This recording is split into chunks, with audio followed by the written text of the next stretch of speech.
શ્રી કૃષ્ણ પરબ્રહ્મ ભગવાન પુરુષોત્તમ ઉપાશિષ્ટ દેવોના સર્વાવિર્ભાવ કારણમ. બોલો લક્ષ્મી નારાયણ દેવાની, શ્રી હરિકૃષ્ણ મહારાજની. સર્વાવતારી ઈષ્ટદેવ ભગવાન શ્રી સ્વામિનારાયણ આજે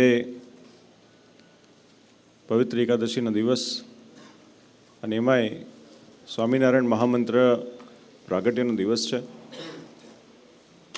એ ઉપલક્ષમાં તેમજ ધોલેરા ધામમાં બિરાજમાન મદન મોહનજી મહારાજના દ્વિશતાબ્દી મહોત્સવના ઉપક્રમે આજે જ્યારે આ પ્રસંગનું આયોજન કરવામાં આવેલું છે ત્યારે આ દિવ્ય સભામાં ઉપસ્થિત વડતાલ મેનેજિંગ ટ્રસ્ટી બોર્ડના ચેરમેન એવા ડૉક્ટર સંતોલભદાસજી સ્વામી, તેમજ સભામાં ઉપસ્થિત શિવવલ્લભ સ્વામી છે, ગોવિંદ પ્રસાદ સ્વામી છે, ધર્મજીવન સ્વામી હોય, તેમજ નિત્ય રોજ સવારે આપણને કથા વાર્તાનું શ્રવણ કરવાતા એવા બ્રહ્મસ્વરૂપ સ્વામી ઉપસ્થિત છે.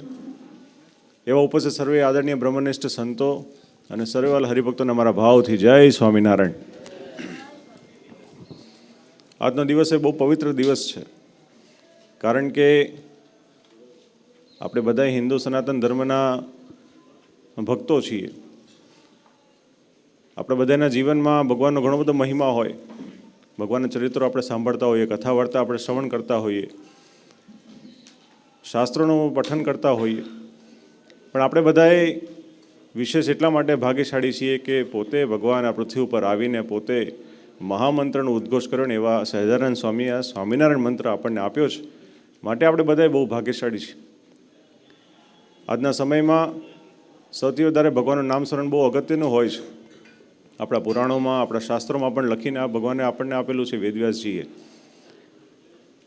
કે જે પ્રમાણે સતયુગમાં ધ્યાન કરવાથી ફળની પ્રાપ્તિ થતી હતી, તે જ પ્રમાણે ત્રેતાયુગમાં યજ્ઞ કરવાથી જે ફળની પ્રાપ્તિ થતી હતી, દ્વાપર યુગમાં ભગવાનની પૂજા કરવાથી જે ફળની પ્રાપ્તિ થતી હતી, તેનાથી પણ વિશેષ ફળની પ્રાપ્તિ આ કળિયુગમાં ભગવાનના નામ સ્મરણથી આપણને પ્રાપ્ત થાય છે.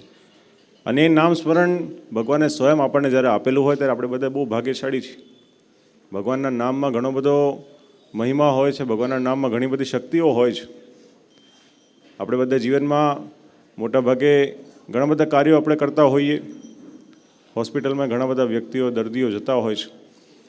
ત્યારે આ દુનિયામાં જ્યારે ટેકનોલોજી એટલી બધી આગળ વધી છે, આર્ટિફિશિયલ ઇન્ટેલિજન્સ એટલું બધું આગળ વધ્યું છે, પણ એવા સમયમાં પણ જ્યારે ડૉક્ટર એવું કહી દે કે હવે અમારાથી કંઈ નહીં થાય, તમે ભગવાનનું નામ લો, ત્યારે વાલા ભક્તો વિચાર કરો કે આપણી શક્તિઓ જે છે, આપણું જે બુદ્ધિ છે, જેનાથી આપણે કોઈ વસ્તુ બનાવી હોય, આવિષ્કાર કરી હોય, તેનાથી પણ જ્યારે કોઈ વસ્તુ સારી નથી થતી ત્યારે આપણે ભગવાનને યાદ કરતા હોઈએ છીએ. ત્યારે ભગવાનના નામનો ઘણો બધો મહિમા છે. આજનો દિવસ એ બહુ પવિત્ર દિવસ છે. આજના દિવસે આપ સર્વે ભક્તોને અમારી ભલામણ છે કે શ્રીજી મહારાજે જે આપણને ષડાક્ષર મંત્ર આપણને આપ્યો છે સ્વામિનારાયણ, એનું જીવનમાં આપણે જેટલું પઠન કરશું, જેટલું એનો આપણે મંત્રોચ્ચાર કરીશું, જેટલી એની માળા કરીશું, જેટલી વખત આપણે મંત્ર લેખન કરીશું, એટલું ને એટલું આપણું હૃદય, એટલું ને એટલી આપણું જીવાત્મા શુદ્ધ થશે અને સહેજે સહેજે આપણે ભગવાનની તરફ નજીક જઈશું. ત્યારે વાલા ભક્તો, આજના દિવસે મારી યાદ ભલામણ છે કે કાયમ શ્રીજી મહારાજે આપણને આ સંપ્રદાય આપ્યો છે, આ મૂળ સંપ્રદાય આપ્યો છે, 24 કેરેટ ગોલ્ડ સમાન સંપ્રદાય છે. શ્રીજી મહારાજે જે આપણને આજ્ઞાઓ કરી છે એ જ પ્રમાણે આપણે જીવન વર્તીએ તો અવશ્ય શ્રીજી મહારાજ આપણા પર ઘણા રાજી થશે. બસ આજના દિવસે શ્રી લક્ષ્મીનારાયણ દેવ, શ્રી હરિકૃષ્ણ મહારાજના ચરણોમાં પ્રાર્થના કે આ કાર્યક્રમમાં જેમને જેમને સેવા કરેલી છે, ખાસ કરીને વડતાલ મેનેજિંગ ટ્રસ્ટી બોર્ડ વતી નવયુવાન શ્યામવલ્લભ સ્વામી હોય કે જેટલા પણ સંતોએ આમાં મહેનત કરી છે, તમામને અમારા ખૂબ ખૂબ ધન્યવાદ. અને આપ સર્વે ભક્તોનું ભગવાન ખૂબ જ મંગળ વિસ્તારે અને સહેજે સહેજે આપણે આ સંપ્રદાયની સાથે હંમેશા જોડાયેલા રહીએ, એ જ પ્રાર્થના સાથે અમારા ભાવથી જય સ્વામિનારાયણ.